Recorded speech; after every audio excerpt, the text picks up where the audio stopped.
신앙생활을 하려고 할 때 그것을 가로막는 여러 장애물들이 있는데 그 중에 하나가 바로 이분법적인 생각입니다. 이분법적인 생각. 하나가 흰색이면 다른 하나는 반드시 검은색이다. 흰색 아니면 검은색이다. 이분법적인 생각이죠.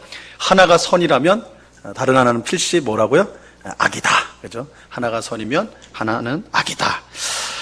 신앙생활에 있어서 대표적인 이분법적인 생각이 있다면 그것은 몸과 영혼을 나누는 것입니다. 신앙생활하는 데 있어 영혼은 선한 것이고 영혼이 하는 것은 선한 것이고 중요한 것인데 반면에 몸으로 하는 것은 악한 것이고 하찮은 것이다. 이렇게 생각을 하죠. 이렇게 생각하면서 신앙생활하는 분들이 의외로 많이 있습니다. 스스로 한번 점검을 한번 해보세요. 여러분, 집에서 설거지하는 일이 중요합니까? 아니면 교회에 나와서 기도하는 일이 중요합니까? 그죠? 이 질문에 100이면 100 다 교회에 나와서 기도하는 게 중요하다고 말씀할 거예요. 그죠? 100이면 100. 왜냐? 설거지는 육체로 하는 일이 있고 기도는 영혼이 하는 일이니까. 그죠? 하루를 수고하며 일하고 온 남편에게 밥을 차려주는 일이 중요한 일일까요? 아니면 그 시간에 교회에서 성경 공부하는 것이 더 중요할까요? 밥 차려주는 거야. 정말이죠? 근데 많은 성도들이 후자라고 생각을 해요. 성경 공부하는 거, 밥 차려주는 것보다 더 중요하지. 그죠? 남편들 빼고는 다 그렇게 생각한단 말이에요. 그죠? 근데 사실 이 설거지하는 일이나 기도하는 일은 어느 것이 더 중요한 것이 아니라 모두 중요한 거예요. 모두 중요한 겁니다.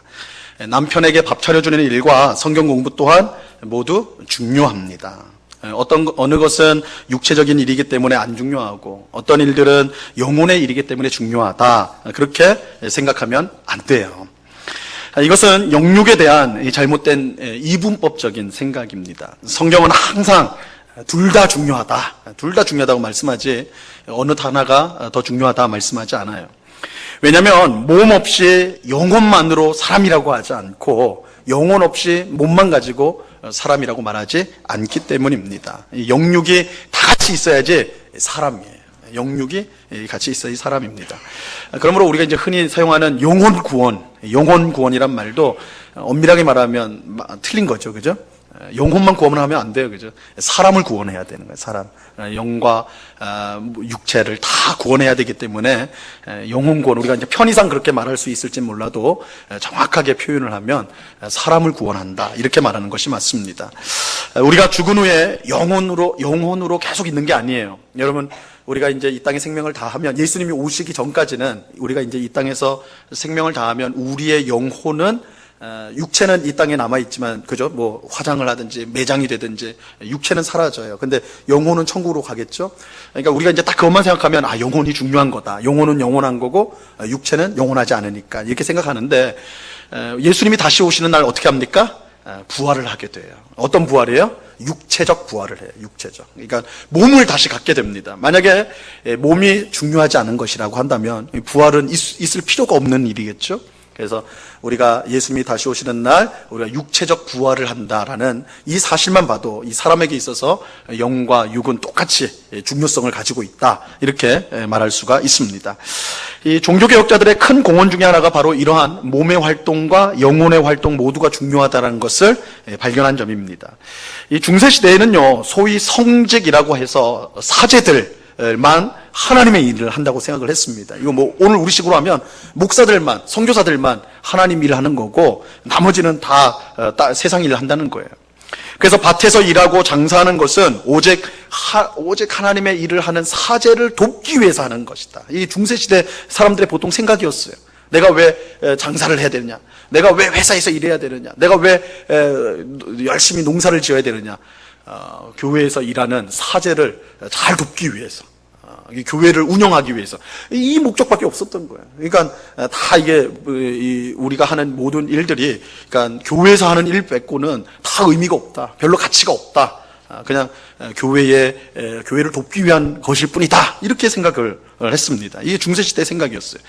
하지만 종교개혁자들은 목회뿐만 아니라 우리가 일상생활에서 하는 모든 일이 하나님의 영광을 위해 최선을 다한다면 모든 것이 하나님을 섬기는 일이다. 그래서 성직은 교회에서 하는 목회, 선교 이것만이 아니라 우리가 가정에서 하는 일, 직장에서 하는 일, 우리가 어느 일이든지 하나님을 위해서 한다면 그게 바로 성직, 거룩한 일이다. 이게 이제 종교개혁자들의 주장이었어요. 그래서 영혼의 일이 따로 있는 게 아니고 육체의 일이 따로 있는 것이 아니라 하나님의 영광을 위해서 우리가 한다면, 하나님의 영광, 하나님을 위해서 무슨 일이든 한다면 그것이 죄가 되는 일이 아닌 이상은 그 일을 하나님께서는 기쁘게 받으시고 그 일이 곧 성직, 거룩한 일이라는 것입니다. 육체와 영혼을 이분법적으로 보는 것은 이처럼 이제 올바른 신앙생활을 하는 데 있어서 큰 장애물이 되는 게 많은 오해를 일으킬 수밖에 없어요. 우리는 이것을 나눠서 볼 게 아니라 통합적으로 볼 수가 있어야 합니다. 그런데 우리에게는 이제 또 다른 비성경적인 이분법적인 생각이 있습니다. 몸과 영혼을 이분법적으로 생각하는 것도 큰 장애물인데, 오늘 우리가 이제 좀 생각해 보고자 하는 잘못된 이분법적인 생각이 있는데, 그것은 바로 은혜와 열심, 은혜와 열심을 이분법적으로 보는 것입니다. 특별히 우리 같은 이제 특별히 장로교인들 중에 많은 사람들이요, 많은 성도들이 은혜와 열심을 이분법적으로 봅니다. 그래서 은혜는 귀한 것, 열심은 덜 귀한 것, 별로 안 좋은 것, 이렇게 생각을 하는 것입니다. 이런 은혜와 열심의 이분법적인 생각을 대표하는 예가, 성경적 예가 이 마리아와 마르다 이야기입니다. 마르다와 마리아 이야기. 누가복음 10장에 보면 예수님께서 마르다와 마리아 자매의 집을 신방하는 이야기가 나와요. 신방을 하세요, 그 집에. 이때 마르다가 뭐예요? 우리 예수님이 우리 집에 오셨구나. 그러니까 이건 뭐 평생 한 번 있을 기회잖아요. 그죠? 목사님, 예수님은 이런 목회를 하신 것이 아니었으니까 정말 예수님이 우리 집에 온다. 이건 평생 일대 사건 아닙니까? 그러니까 마르다가, 첫째인 마르다가, 이 귀한 손님이 왔으니까 정말 잘 섬겨야 되겠다. 정말 맛있는 거 많이 해드려야 되겠다. 그래서 이제 부엌에 들어가가지고 열심히 음식을 만들기 시작하는 거예요. 근데 이제 동생 마리아는 뭘 해요? 뭘 하죠? 예수님 발 앞에 앉아가지고 그 말씀 듣고 있는 거예요. 열심히 지금 막 마르다는 땀이 삐질삐질 흘려가면서, 그죠? 일을 하고 있는데 동생은 저러고 있으니까 탁 지나가면서 동생을 봤어요. 그러니까 이게 가당치 않은 이거예요. 그죠? 마르다가 동생인데 그것도. 그러니까 막 속이 부글부글 하는 거예요. 좀 있으면 오겠지. 안 와요. 그러니까 마르다가 이제 폭발을 하는 거예요. 그래서 예수님한테 가가지고 말할 때는 점잖이 많았겠죠. 예수님 섬기려고 제가 열심히 지금 부엌에서 음식 만드는데 손이 부족하네요. 근데 지금 동생 마르다가 이러고 있네요. 속으로는 자빠져 있네요. 뭐 이럴지 모르겠어요. 그죠? 그 속마음은 그랬을 거 아니에요. 그죠? 예수님 앞에는 그런 말을 못 했겠지만. 근데 예수님 뭐라고 말씀하세요? 마리아가 좋은 편을 선택했다. 그렇게 말을 해요. 그죠? 그러니까 마르다 편을 안 들어주세요. 마리아 편을 오히려 들어주셨어요. 이야기를 하면서 우리 이제 어떤 적용을 합니까? 우리 모두는 마르다처럼 되면 안 되고 마리아처럼 되어야 된다. 이게 적용 아닙니까? 그래서 하나님의 은혜 받는 자리에 있어야지 부엌에 있으면 안 된다. 그죠? 우리는 교회 일을 열심히 하는 분들을 보면 칭찬하고 존경하기보다는 어떨 때는 색안경을 끼고 볼 때가 많아요. 저기 마르다 간다. 그죠? 저기 마르다 간다. 그래요. 마르다 간다. 그러면서 자기는 홀로 앉아서 성경 보고 기도하니까 마리아라고 스스로 생각하는 것이죠. 하지만 이것은 옳은 생각은 아니에요. 주님은 마르다가 했던 부엌 일을 절대 무시한 것이 아닙니다. 절대 무시하지 않았어요. 그건 당연히 꼭 필요한 일이에요. 예수님을 맛있는 음식을 해가지고 섬긴다. 그거 귀한 일이죠. 정말 귀한 일이죠. 다만 지금은 음식 준비보다 마리아처럼 예수님 앞에서 그 말씀 듣는 게 지금은 더 중요한 거예요. 지금은. 여러분, 목사가 이제 집에 여러분 이제 신방을 가잖아요. 여러분 집으로 이제 대구로 이제 신방을 가는데, 제가 신방을 왜 가겠어요? 여러분들의 음식 솜씨가 얼마나 좋은지 그거 확인하러 가겠어요? 여러분 집이 얼마나 깔끔하고 깨끗한지 보러 가겠어요? 그러지 않는다고요. 그렇죠? 그 집의 사정을 듣고 기도의 제목도 듣고 하나님의 말씀으로 권면하기 위해서 신방을 하는 거예요. 신방은 그런 거예요. 그렇다면 이때 중요한 것은요, 좋은 음식으로 대접하는 것이 아니라 함께 이야기 나누고 하나님의 말씀을 듣고 같이 기도하는 거예요. 그게 중요한 거예요. 하물며 예수님이 신방 오셨다면 더더욱 예수님 앞에 앉아서 그의 말씀을 듣는 것이 그게 옳은 거잖아요. 그죠? 음식 대접할 거는 기회가 있겠죠. 근데 집에 오셨을 때 그 앞에서 말씀 듣는 기회는 이거 흔치 않는 기회 아닙니까? 그거 들어야 된다고요. 그래서 예수님은 마리아가 더 좋은 편을 택했다. 이렇게 말씀하는 거예요. 예수님이 마르다가 잘못했다고 한 건 아니에요. 너가 왜 부엌에 가서 그렇게 유난을 떠냐? 이런 의미가 아니에요. 지금은 그럴 때가 아니에요. 지금은 내 말을 들어야지. 그거에 맞잖니? 이런 의미인 거예요. 이런 의미. 그러니까 이 이야기를 가지고 잘못 적용하면 안 돼요. 마르다처럼 교회에서 막 이거저거 일하는 거, 그 뭐 그렇게 극성이냐? 말씀 들었고 기도하면 그만이지. 그렇지 않아요. 예수님이 그걸 나누어서 지금 말씀한 게 결코 아니에요. 근데 은혜와 열심에 대한 이 이분법적인 생각은요, 우리가 구원을 받기 위해 주어진 은혜의 역할과 구원받은 후에 성도의 삶을 살기 위해 주어진 은혜의 역할을 우리가 이제 정확하게 구별하지 못하기 때문에 발생합니다. 성도의 삶은 구원을 받을 때나 구원받은 이후나 사실은 은혜가 그 삶의 중심에 있는 것은 똑같아요. 하지만 은혜의 역할이 구별이 됩니다. 약간 달라지는 거예요. 구별이 돼요. 먼저 구원을 받을 때, 우리가 이제 구원을 받는다고 할 때 그때는요 오직 은혜예요. 말 그대로 오직 은혜예요.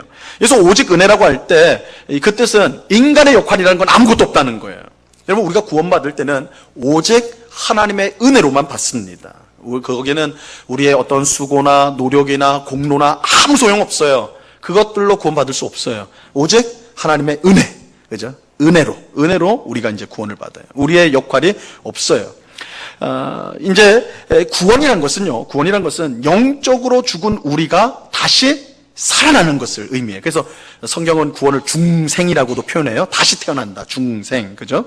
그러므로 죽은 상태인 우리가 살아나는 데 있어서 할 수 있는 건 아무것도 없어요. 뭐 죽은 우리가 뭘 하겠어요, 그죠? 살아나야지 뭘 하는 거지. 이런 점에서 구원은 오직 은혜로만 가능해요. 우리의 역할은 없습니다. 근데 이렇게 은혜로 구원받은 그 이후에는 좀 사정이 달라져요. 구원을 받은 이후에는. 물론 구원받은 이후에도 성도의 삶의 중심은 은혜입니다. 이건 은혜가 중심이라는 건 다르지 않아요. 왜냐하면 여전히 우리 속에는 죄의 부패가 남아있기 때문에 스스로의 힘으로는 절대 하나님의 뜻대로 살아갈 수가 없습니다. 구원받은 이후에도 마찬가지예요. 여러분 다 여기 구원받은 성도님들이 앉아 계신데, 여러분 구원받았다고 해서 여러분 매일매일 하나님 뜻대로 살고 계십니까? 이렇게 물어보면 네! 라고 할 사람은 간이 부은 사람 빼고는 없을 거예요. 그죠? 그런 사람 아무도 없을 거라고요. 다 부족하죠. 그죠? 왜냐하면 우리 속에 죄성이 여전히 남아있어서 역사하기 때문이에요. 그래서 그걸 제압하기 위해서는 하나님의 은혜 외에는 방법이 없습니다. 은혜가 중심이에요, 중심. 그러니까 사실 구원받은 이후에도 성도는 오직 은혜로 살아요. 그런데 여기서의 오직 은혜는요, 구원받을 때의 오직 은혜와는 구별이 돼요. 차이가 있어요. 구원받을 때 오직 은혜는 우리에게 역할이 전혀 없어요. 영적으로 죽은 상태인 우리가 어떤 역할도 할 수가 없는 것이죠. 그런데 일단 은혜로 구원을 받은 우리들은 영적으로 다시 살아나게 돼요. 그죠? 살아나게 된 거죠. 그런데 이 살아나게 되었다는 것은 무슨 뜻이에요? 이제는 우리도 움직일 수 있다라는 거 되는 거죠. 그죠? 구원받은 것이 다시 살아나는 것이라면 우리는 이제는 움직일 수 있는 거예요. 움직일 수 있어요. 분명히 우리는 은혜로만 살 수 있지만 이제는 그 은혜에 우리가 그 은혜에 호응하면서 살 수가 있게 되는 거예요. 영적으로 살아났기 때문에. 그래서 이것을 우리의 역할이 생긴다라고 말할 수가 있는데, 이게 뭐냐면 바로 하나님이 주신 은혜에 반응을 하는 겁니다. 반응을 하는 거예요. 이처럼 하나님이 주신 은혜에 대한 올바른 반응을 성경은 뭐라고 표현하냐면 순종이라고 말을 해요. 순종. 그러니까 순종이 뭐예요? 순종이 하나님께서 우리에게 주신 은혜에 합당한 반응, 그게 순종입니다. 성경에서 말하는 순종이에요. 근데 우리가 이제 이 순종을 잘 이해해야 돼요. 잘 이해해야 됩니다. 순종은 결코 은혜를 받기 위해서 필요한 것이 아니에요. 그러니까 많은 사람들이 그렇게 해요. 왜 하나님 말씀 읽습니까? 왜 하나님의 뜻대로 살려고 노력하세요? 이렇게 해야지 하나님 복 주시니까, 하나님 은혜 주시니까, 이렇게 생각을 한다고요. 그런데 이거 거꾸로예요. 순종은 하나님으로부터 뭔가를 얻어내기 위해서 하는 것이 아닙니다. 참된 순종은 하나님이 내게 은혜를 주셨기 때문에 하는 거예요. 그러니까 여러분, 세상 사람들, 예수님 믿지 않는 사람은 죽었다 깨어나도 순종을 못해요. 할 수가 없어요. 왜냐하면 은혜에 대한 반응이 순종이기 때문에. 그죠? 이거는 영적으로 살아난 사람만이 이 반응을 보일 수가 있는 거예요. 반응을. 그래서 이게 이제 순종이다. 그렇기 때문에 구원받은 성도, 다시 말하면 영적으로 살아난 성도는 반드시 은혜에 대한 반응이 있습니다. 그렇잖아요. 죽은 시체는 아무리 건드려도 움직일 수 없어요. 죽었으니까. 근데 살아있는 사람은요. 지렁이도 밟으면 꿈틀한다고 그러잖아요. 살아있으면 움직이게 돼 있어요. 마찬가지예요. 은혜를 받아 살아가는 이 성도는 그 은혜에 합당한 반응, 순종을 반드시 하게 되어 있습니다. 그리고 이 순종은 시간이 지날수록 점점 더 커지게 됩니다. 이것을 다른 말로 열심을 가지게 된다는 거예요. 열심을 가지게 된다. 그러니까 은혜와 열심은 절대 대립되는 게 아니에요. 서로 대립되는 게 아니라 이 원인과 결과로서 있게 되는 거예요. 은혜가 있기 때문에 열심이 자동으로 따라오게 돼 있어요. 그죠? 은혜가 있기 때문에 순종이 따라오고 열심이 오는 거예요. 다시 말씀드리지만 순종과 열심이 먼저 있고 그 결과로 은혜가 오는 게 아니에요. 이 순서는 우리가 정확하게 기억해야 돼요. 은혜가 언제나 먼저예요. 은혜가 먼저 온 다음에 그 다음에 열심과 순종과 열심이 오는 것입니다. 이 순서를 우리가 꼭 기억을 해야 하는 것입니다. 자, 그렇기 때문에 신앙이 점점 더 깊어져 간다는 것은 은혜를 더 깊이 경험한다는 것이고 그 결과 점점 더 열심히 순종하는 모습을 가지게 된다는 거예요. 마르다와 마리아는 대립되는 역할이 아니라 사실은 하나의 모습이 되어야 되는 거예요. 하나의 모습이. 그죠?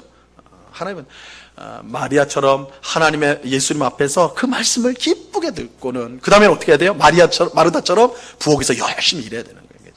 이게 하나의 모습. 이게 성숙한 성도의 모습은 이 둘을 하나로 볼 줄 알아야 돼요. 하나로. 이게 서로 대립되고 싸우는 그것이 아니라 서로 맞지 않는 것이 아니라 살아야 한 모습이 되어야 된다. 한 모습이 되어야 된다. 오늘 갈라디아서 6장 말씀은 이러한 내용을 우리에게 이제 좀 분명히 가르쳐 주고 있습니다. 우리 말씀을 이제 좀 살펴보죠. 7절 말씀 보세요. 같이 한번 읽어봅니다. 7절 시작. 스스로 속이지 말라. 하나님은 업신여김을 받지 아니하시나니 사람이 무엇으로 심든지 그대로 거두리라. 여러분 참 무서운 경고죠. 경고로 말씀하세요. 스스로 속이지 말라. 스스로 속이지 말라. 스스로 속인 자가 무엇입니까? 누구입니까? 사람이 무엇으로 심든지 그대로 거둔다는 사실을 망각하는 사람. 이게 스스로 속이는 자예요. 다른 말로 하면 은혜만 받으면 되지 뭘 그렇게 힘써서 봉사하나 그렇게 생각하는 거예요. 기도만 하면 되지 식당 봉사는 왜 하나 그렇게 생각하는 거예요. 뜨겁게 예배만 드리면 되지 뭐 굳이 더운데 밖에 나가서 전도지 나눠지는 일 그거 해서 무슨 소용이 있나 그렇게 생각하는 거예요. 갈라디아서의 내용은 이 믿음과 율법을 대조하면서 오직 믿음으로 구원받는다는 것을 강조합니다. 당시 초대교회는요, 유대인으로서 성도가 된 사람들이 있었는데, 이들은요, 그러니까 여러분, 유대인들은 태어날 때부터 율법을 배운 사람들이에요. 그죠? 태어날 때부터 쉐마를 배우고, 율법을 배우고, 율법대로 살아온 사람이에요. 그렇기 때문에 이 사람들이 예수를 믿을 때 우리는 오직 예수만 믿으면 구원받는다고 하지만 이들은 예수님 믿는 거에 플러스가 있는 거예요. 뭐예요? 율법을 지켜야 된다. 이게 왜냐면 태어날 때부터 그렇게 훈련을 받았는데, 10년, 20년, 30년을 그렇게 살아왔는데 이거 뭐 금방 벗겨질 수 있겠습니까? 안 된다고요. 그죠? 오랫동안 불교, 신자로 살았던 분이 예수 믿어가지고 전도돼가지고 교회 왔을 때 인사를 어떻게 해요? 안녕하세요. 이렇게 하잖아요. 그죠? 손을 자동으로 모은다고. 이게 안 되는 거예요. 그죠? 10년, 20년을 그렇게 해왔는데, 교회에서 목사님 안녕하세요. 이렇게 한단 말이에요. 이거 모습이 당연한 거예요. 유대인들이 그랬어요. 그래서 예수만 믿으면 구원받는다. 이게 복음인데, 플러스 알파가 있는 거예요. 뭐예요? 율법을 지켜야 된다. 할례도 받아야 되고, 할례가 있어야 되고, 율법도 지켜야 돼. 돼지고기 먹으면 안 돼. 이게 있었다고요. 그들 가운데. 근데 사도 바울이 이게 그렇게 생각하는 유대인들이 이게 복음을 망친다고 생각해서 이거 복음이 아닌데 복음 망친다. 이방인들에게 너희도 할례를 받아야 된다. 예수만 믿으면 안 된다. 할례 받아야 된다. 율법 지켜야 된다. 이래 보니까 이방인의 사도인 사도 바울이 이거는 율법을 복음을 망가뜨리는 거거든요. 그래서 사도 바울이 그거 아니다 해서 쓴 것이 이 갈라디아서예요. 갈라디아서는 좀 사도 바울이 화가 나가지고 좀 막 쓴 겁니다. 너희 다른 복음이다. 복음에 다른 거 섞지 마라. 오직 은혜다. 율법 섞지 마라. 이게 이제 갈라디아서의 내용이에요. 그런데 이 사도 바울의 말씀을 또 잘못 해석하는 사람들이 생겨났어요. 참 전한 대로만 믿으면 좋은데 사람은 쉬운 건 아니, 그죠? 사도 바울이 이렇게 또 아무것도 아니고 예수만 은혜로만 구원받는다, 은혜로만 구원받는다, 이렇게 굉장히 강조했거든요. 갈라디아서 여러분 한번 꼭 읽어보세요. 1, 2, 3장을 보시면 굉장히 강조합니다. 아무것도 너희 다른 거 하려고 하지 마라, 은혜로 구원받는다, 이렇게만 하거든요. 근데 이렇게만 너무 이제 은혜를 세게 들으니까 어떤 일이 생기냐면, 야, 우리가 그냥 은혜로만 구원받으면 그럼 우리가 뭘 할 게 뭐 있어? 다 은혜로 되는데, 그죠? 다 은혜로 되는데, 야, 그럼 우리가 꼭 힘들게 뭐 말씀대로 그렇게 살려고 힘들게 할 필요 있나? 내가 교회 나가가지고 이렇게 봉사할 필요가 있나? 은혜로 되는 건데, 은혜로 된다는 건 하나님이 다 해주신다는 건데, 야, 내가 하나님 다 해주신다는데 내가 뭘 더 보태지? 보태면 안 된다고 그랬는데 바울은 이렇게 돼버린 거예요. 이런 성도가 나온 거예요. 그래서 사도 바울이 또 설명을 하는 거예요. 갈라디아서 5장 25절에 보면 이렇게 말씀합니다. 우리 같이 한번 이 말씀 읽어볼까요? 시작. 만일 우리가 성령으로 살면 또한 성령으로 행할지니. 보세요. 사도 바울은 은혜로 구원받은 성도에게는 성령이 임하셔서 성령께서 그 삶을 이끌어 가신다, 은혜로 이끌어 가신다, 이렇게 해버렸어요. 그러니까 그 말을 잘못 오해한 사람들, 야, 이 신앙생활이라는 건 오토매틱이다, 내가 뭘 아무것도 안 해도 그냥 배워진다, 성령이 다 해주신다, 이렇게 생각했단 말이에요. 그러니까 사도 바울이 뭐라고 하냐면, 만일 우리가 성령으로 살면, 성령으로 살게 되었으면 그럼 뭘 해야 되느냐? 그냥 가만히 있으면 되냐? 아니다. 성령으로 행해야 된다, 이렇게 말씀하고 있는 거예요. 성령으로 행해야 된다. 참으로 성령의 사람이라면 또한 성령으로 행하는 삶을 살아야 한다는 거예요. 여러분, 이 잘 기억하세요. 그러니까 성령으로 산다라는 자체는 우리가 아무것도 안 해도 된다, 이게 아니라는 거예요. 성령으로 사는 사람은 성령으로 행해야 된다. 순종의 열매가 나온다. 성령으로 열심히 사는 모습이 반드시 나와야 된다, 이 말씀을 하고 있는 것입니다. 성령으로 충만한 상태에 있다면 그것은 말로만 그런 것이 아니라 구체적인 삶의 열매로 나타나야 된다는 거예요. 은혜, 성령 말로만 한다고 해서 그 사람이 참으로 은혜 충만한 사람, 성령 충만한 사람이 아니라 그 삶 가운데 은혜와 성령 충만한 열매가 구체적으로 드러나야 한다는 거죠.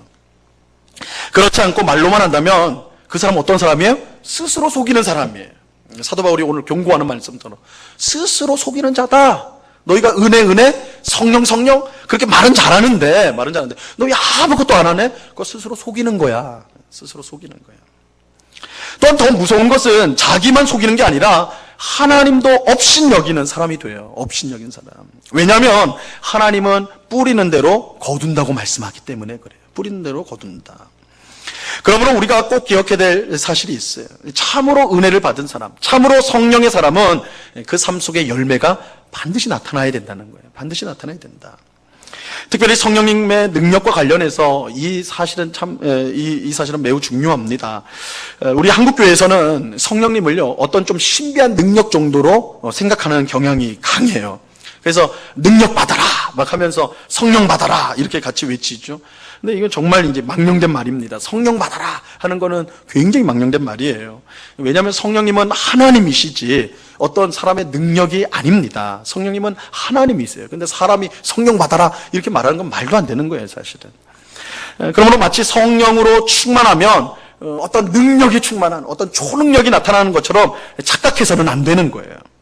성령의 은사를 생각할 때 그것을 초능력으로 생각한다면, 뭔가 대단한 기적이 일어나는 것으로 생각한다면 그 성경 잘못 이해한 것입니다. 특별히 갈라디아서는 이 성령의 열매와 관해서 우리에게 이제 말씀을 해주고 있어요. 성령의 열매를 말씀해주고 있어요. 이 성령의 열매는 성령으로 충만한 사람이 그 삶 속에서 맺는 열매입니다. 우리 잘 아는 말씀이죠. 우리 한번 같이 읽어볼까요? 갈라디아서 5장 22절 23절인데요. 같이 읽습니다. 시작.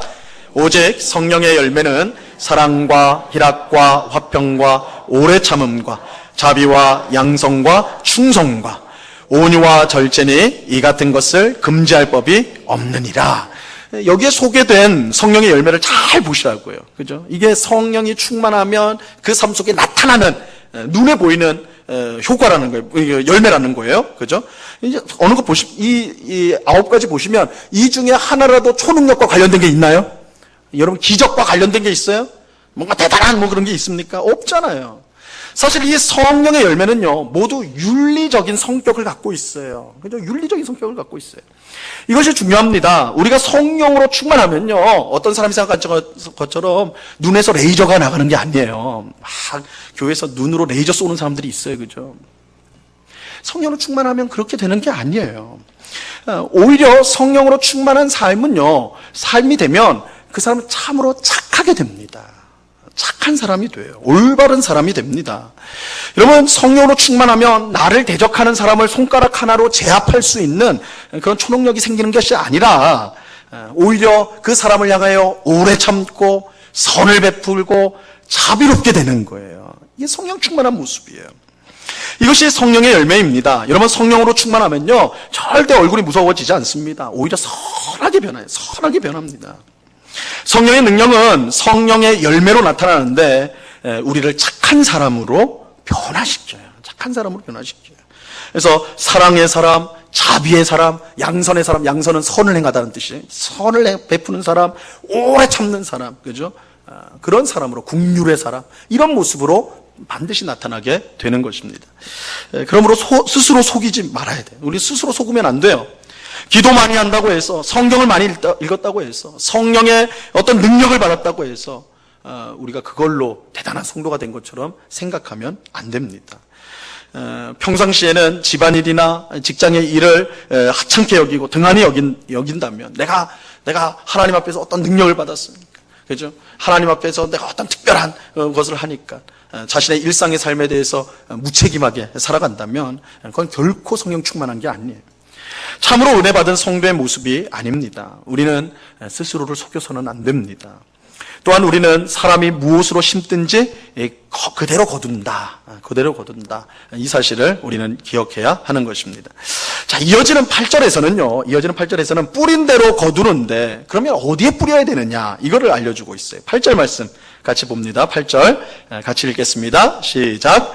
자기의 육체를 위하여 심는 자는 육체로부터 썩어질 것을 거두고, 성령을 위하여 심는 자는 성령으로부터 영생을 거두리라. 이 말씀 명백해요. 육체를 기쁘게 할 목적으로 심는 자는 반드시 거두긴 거두는데, 뿌리면 거두긴 거두는데 뭘 거둬요? 썩어질 것. 왜냐하면 육체 자체가 썩어질 것이기 때문에. 근데 여기서 말하는 이 육체라는 건 우리 몸뚱이가 아니에요. 우리 몸을 말하는 것이 아닙니다. 여기서 말하는 이 육체라는 것은 영혼의 반대말이 아니라, 여기서 말하는 육체라는 것은 우리의 죄된 본성을 말하는 거예요. 부패한 우리의 본성을 여기서 육체라는 말로 표현을 하는 것입니다. 그래서 우리 자신을 기쁘게 하기 위해서 세상 방식대로 사는 거, 이게 육체예요. 여기서 말하는 육체. 그러니까 나를 기쁘게 하기 위해서 세상의 방식, 하나님의 뜻과 상관없는 세상의 방식을 끌어당겨서 살아가는 삶, 그걸 이제 육체라고 표현을 하는 거예요. 이처럼 육체, 즉 죄된 본성을 위하여 심으면요, 반드시 썩은 것을 거둡니다. 썩어질 것을 거둬요.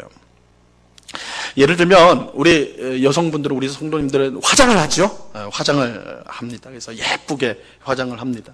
그래서 저 같은 남자들이 깜짝 놀랄 때가 있어요. 낮하고 밤하고 달라져 버려가지고, 꼭 제 아내를 생각하지 마세요. 하여튼 달라져 보여가지고. 근데 여러분, 시체에다가 화장을 한다고 생각하면, 시체에다가, 좀 끔찍한 얘기인데, 시체에다가 화장을 막, 요즘에 화장술이 얼마나 발달했는지요.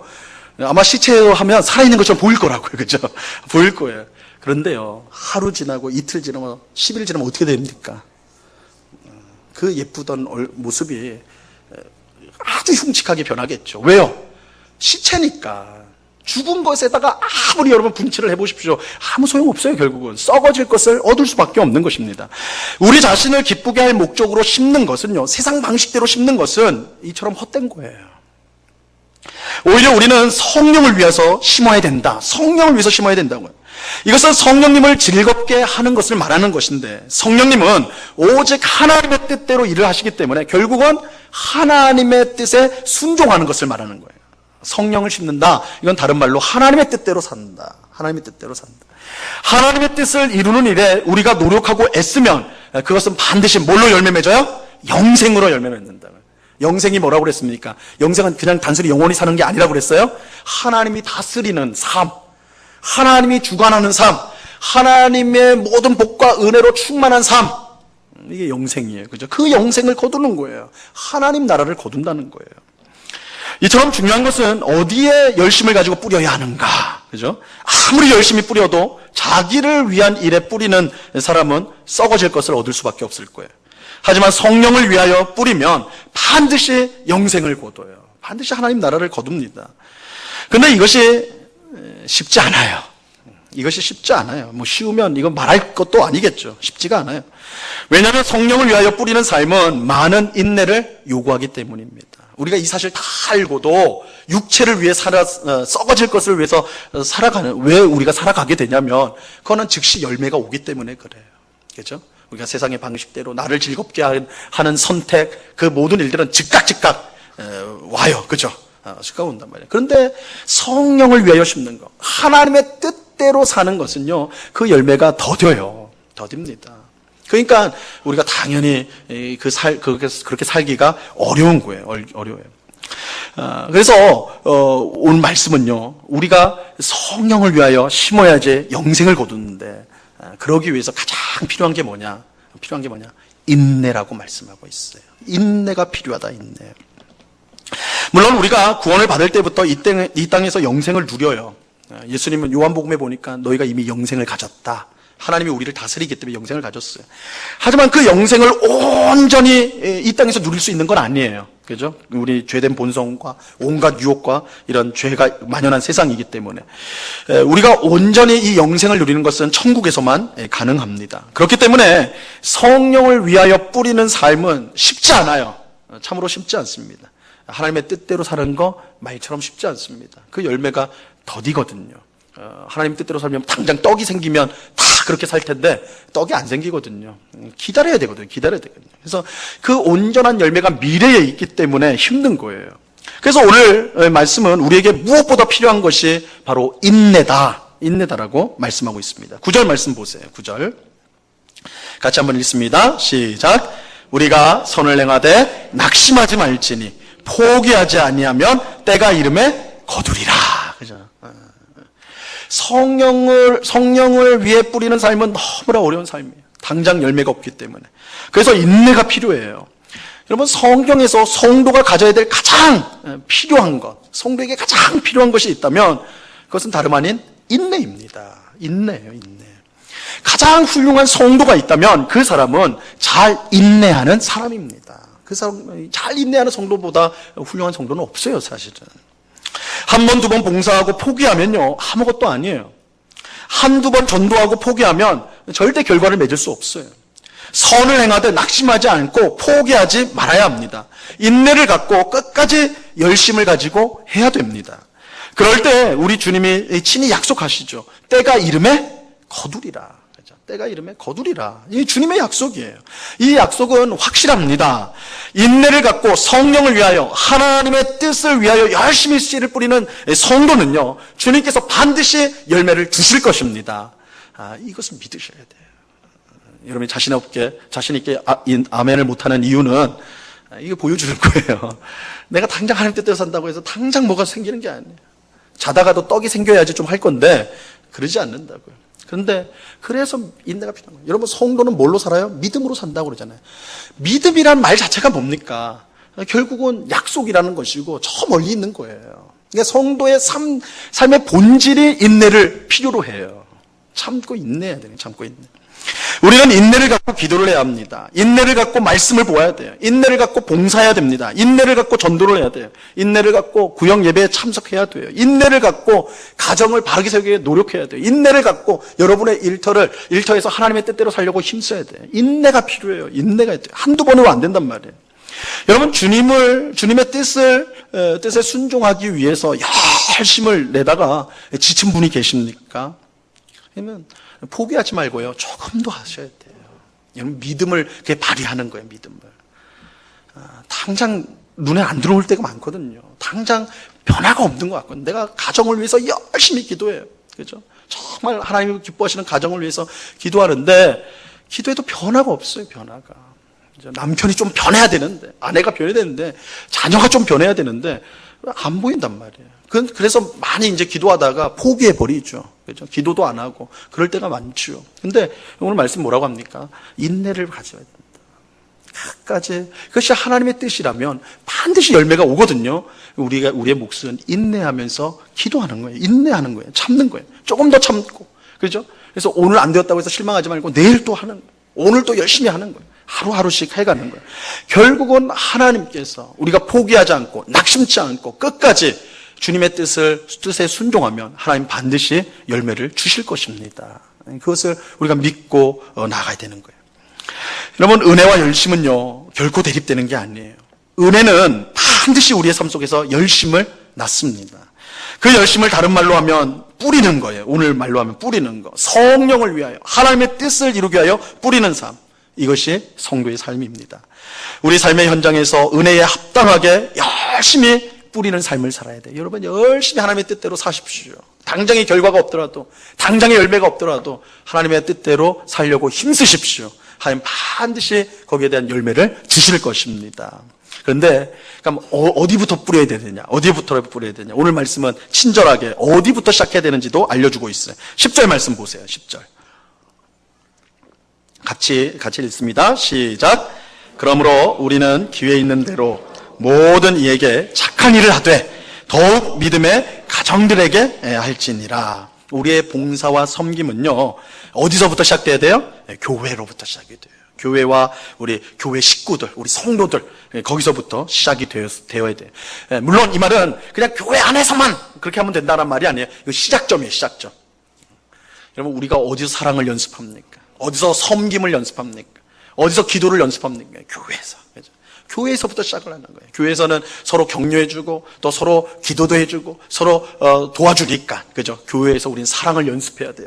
섬기는 걸 연습해야 돼요. 그래서 이것이 점점 더 확장이 돼야 되는 거예요. 여러분, 복음도 처음에는 예루살렘에서 시작이 되었어요. 그죠? 예루살렘에서 복음을 열심히 전해요. 그 다음에는요, 사마리아로 가고 온 유대와 땅끝까지로 갔단 말이에요. 마찬가지로 우리의 섬김, 우리의 열심, 우리가 뿌리는 것은 이 교회로부터 시작이 돼요. 그래서 가정으로, 우리의 일터로, 우리의 삶의 모든 영역으로 확장이 되어야 되는 거예요.